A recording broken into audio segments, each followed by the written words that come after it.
Hi, Coach Daeley. Ready to get started? Abby, go ahead. Okay, we're going to get started with Dasher. Ready?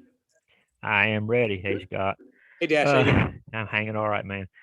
Little drama tonight, man. Always. That take a while to get going, but seriously, a guy like Parks Harbor, though. I mean, the time you've worked with him now, just what it is about him as a hitter is just number one because he's obviously a little more advanced. Him and Corey both, I guess, than your typical freshman.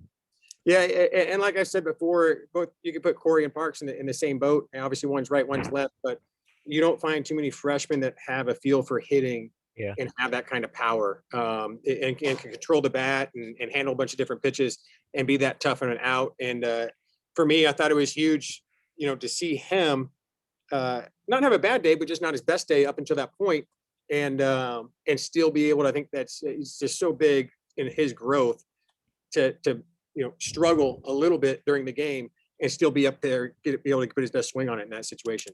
I was going to kind of lead up to my next question to have a guy come through, especially a freshman, in that kind of a situation, what that can do for a kid if he funnels that the right way, moving forward for what it can eventually do for this team. Yeah, we need Parks Harbor to be a presence in the middle of the lineup, I think, for sure. And when Corey comes back, having him going and having those two guys somewhere in the middle is huge for us. Speaking of Corey, kind of where is he right now? He's coming along. Yeah. I think he'll be able to play this weekend. At what point, I'm not sure, and I don't think he'll be 100%, but I think he'll be good enough to play. And a little bit about the pitching. I mean, you obviously had a lot of guys go out there today, but Nolan Crisp, I know, got the win. He really seemed to kind of turn it around here the last 2 or 3 outings. Yeah, that was the plan, to use a lot of guys and try to keep everybody ready for Friday night and the weekend. And Ben Harris, Will Pearson, Michael Polk, Liam Sullivan, I threw well. Hank Bearden, Luke Wagner, all those guys threw well. And Nolan, especially, like you said, he's really kind of turned a corner these last couple of weeks. He's out there pitching with confidence. His stuff looks good. We feel really good with him on the mound. He throws strikes, he attacks, he works fast. There's a lot to like from Nolan. And I'm sorry, I do have one more question. Just as far as the lineup you used today, just trying to jumpstart things and just wanted to see guys in different spots. I mean, what was the reason behind that this afternoon? Yeah, I wanted to see guys in different spots. Obviously Ben's not is off to a slow start, so want to get someone at the top that got on base a little bit more, and want to try Shane in the 2 against the left-hander because he's been so good against left-handed pitching this year. He's had really good at bats. He tried to do a little too much today. But I like those 2 guys getting on base. And then, I kind of like Cole Tate moving down to the 5, and we might move him back to the 2. But,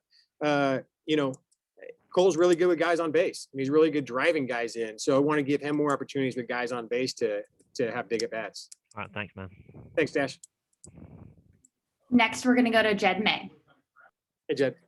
Hey, Coach. You mentioned that, Parks has that feel for hitting that's so rare in a freshman. Was there a time, maybe a specific moment, practice, session, whatever in the fall where you really noticed that, this kid, he's not your typical freshman up there at the plate?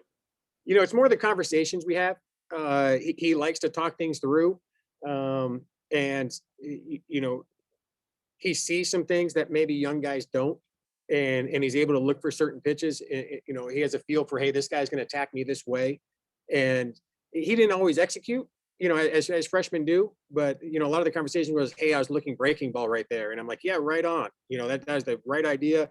But maybe he chased one down, so he was halfway there. He's looking for the right pitch, but just didn't execute. And as he kept having at bats, then all of a sudden now he is looking at the right pitch and executing, and he just keeps growing as a hitter. But I think he thinks through his at bats a little better than probably most young hitters. And tonight, I think, was his 7th straight start over there at third base. Just how impressive has he been in, I guess, getting that opportunity and running with it? Yeah, he played in the first game of the year and got hurt sliding. And so unfortunately we weren't able to get him in. And then, once we did, we were hoping to run him out there a few times and kind of see how he do. And all he's done is make every play and have a lot of big at-bats for us. Okay, next now we're going to go to Davis Baker. Hey, Coach, 2-part question here. I want to ask you, 1, what you thought of the pitching performance as a whole, and 2, how important it was for a lot of those true freshmen who struggled against Tennessee to kind of bounce back and get their confidence. I thought our guys did a great job. I mean, obviously they kept us in it when we had absolutely nothing going offensively. So you have to give those guys a lot of credit. And as you said, those guys they just need to have some success, especially after maybe having a rough weekend or things didn't go their way. Going out there and finding some success. Sometimes that's all people need is for a ball to find a glove one time, and then they're able to take a deep breath and be the guy that they always are. Okay, next we're going to go to Tori Heck. Hey coach, what are you saying to the guys when you guys are headed into the bottom of that 10th and you're trying to win it right there? What do you kind of say to the dugout when the guys headed up to the plate? Parks hit a homer. I think the biggest thing from these guys is just to go up there and make sure they keep everything in perspective, and that their job isn't to win the game. Their job is to go up there, get a good pitch, and put a good swing on it. All I try to tell the guys is, hey, just you need to have a good at bat. You put some good at bats together. If we were able to put 2 or 3 good at bats together, then we'll get something going. I think you get in trouble when guys try to do too much, and I think that's kind of what happened today with us as a whole.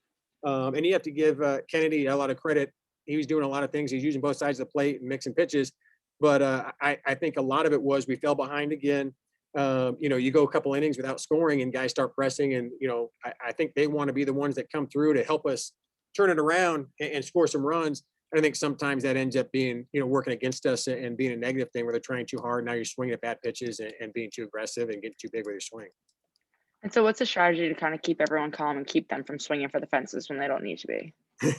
Well, you try to grab some guys in the dugout, and obviously I'm on the field while we're hitting, but in that time before we go out there, every once in a while for guys that are really pressing, you just try to grab them and just remind them to breathe and slow down. And hey, all we're trying to do is stay short and hit a line drive.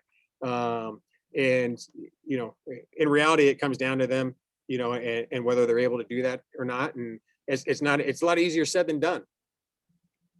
Thanks, Coach. Okay, next we're going to go to Catherine Lewis. Hey, Coach. So Parks is obviously the star of the night, but Riley King had another multiple hit game. So what can you say about his performance tonight and his contribution to the team this season? Yeah, I'm really proud of Riley. Obviously Riley got off to a slow start last year, numbers wise. I thought he was swinging the bat really well. In fact, I think he's swinging the bat as well as anybody we had, but his numbers just didn't show it last year. And this year again, off to a little bit of a slow start. And man, he just keeps working. He's one of the hardest workers on our team. He just keeps believing and he keeps getting better and better. And he's got a lot of big hits lately. And we couldn't be more proud of Riley King. Okay, we have time for one more question with Coach. Anyone want to step in here and take it? I see. Hey, Dasher, Coach, you're ready. Yeah, I'll jump in real quick, Coach. Coming back to Parks a little bit, as his hitting coach, I mean, what sort of things have you worked with him, I guess, since it's fall ball? Kind of little reminders you've kind of given him to kind of make sure he's able to have the successes he's had. Dash, I wish I could take credit for Parks Harbor, but he was a really good hitter when he showed up. Yeah. The stuff he already did well was stuff you couldn't teach. He has a good path. His bat's in his zone a long time. Yeah. All the stuff we talked about feel and thinking through it. That's stuff that's really hard to teach. The only thing that we worked on was just timing, just kind of his setup and his stance, and timing, and that's it. Everything else is was all set in stone. And when he showed up. Thanks, buddy. Yeah, Dash, appreciate it. That's all, Coach. Congrats on the